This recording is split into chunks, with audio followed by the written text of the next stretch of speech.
ನಕ್ಸಲರು ಶರಣಾಗತಿ ಆಗಿದ್ದು ಎಲ್ರಿಗೂ ಖುಷಿ, ಆದರೆ ಶಸ್ತ್ರಾಸ್ತ್ರಗಳು ಏನಾದವು ಅನ್ನೋ ಒಂದು ಪ್ರಶ್ನೆ ಶುರುವಾಗಿದೆ. ಶಸ್ತ್ರಾಸ್ತ್ರಗಳು ಇದ್ದಾವೆ, ಅವನು ಕೂಡ ಮಾಜರ್ ಮಾಡಿ ತಗೊಬರ್ತಾರೆ. ಗೊತ್ತಿದೆ ಎಲ್ಲಿದ್ದಾವೆ ಅಂತ ಮಾಜರ್ ಮಾಡಿ ಅದನ್ನು.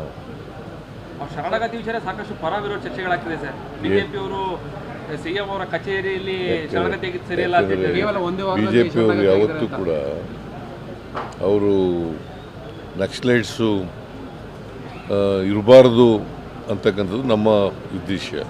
ನಕ್ಸಲಿಸಮ್ ಇರಬಾರ್ದು, ಯಾವುದೇ ಹೋರಾಟ ಶಾಂತಿಯುತವಾಗಿರಬೇಕು, ಶಸ್ತ್ರಾಸ್ತ್ರಗಳ ಮೂಲಕ ಹೋರಾಟ ಆಗಬಾರ್ದು ಅನ್ನೋದು ನಮ್ಮ ನಿಲುವು. ಹಿಂಸೆಗಳ ಮುಖಾಂತರ ಹೋರಾಟಗಳು ಇರಬಾರ್ದು, ಶಾಂತಿಯುತವಾಗಿ ಹೋರಾಟ ನಡೀಬೇಕು.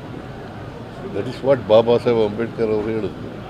ಕಾನ್ಸ್ಟಿಟ್ಯೂಷನಲ್ ಮೆಥಡ್ಸ್ನ ಉಪಯೋಗಿಸಿ, ಅನ್ಕಾನ್ಸ್ಟಿಟ್ಯೂಷನಲ್ ಮೆಥಡ್ಸ್ನ ಉಪಯೋಗಿಸಬಾರ್ದು ಅಂತ ಹೇಳಿ. ಅನ್ಯಾಯಗಳನ್ನು, ಶೋಷಣೆಗಳನ್ನು, ದೌರ್ಜನ್ಯಗಳನ್ನು ಪ್ರತಿಭಟನೆ ಮಾಡಲಿಕ್ಕೆ ಎಲ್ರಿಗೂ ಹಕ್ಕಿದೆ, ಸಂವಿಧಾನನೇ ಕಲ್ಪಿಸ್ಕೊಟ್ಟಿದೆ. ಆದರೆ ಕಾನೂನನ್ನು ಕೈಗೆ ತಗೊಳ್ಳಿಕ್ಕೆ ಯಾರಿಗೂ ಅವಕಾಶ ಇಲ್ಲ.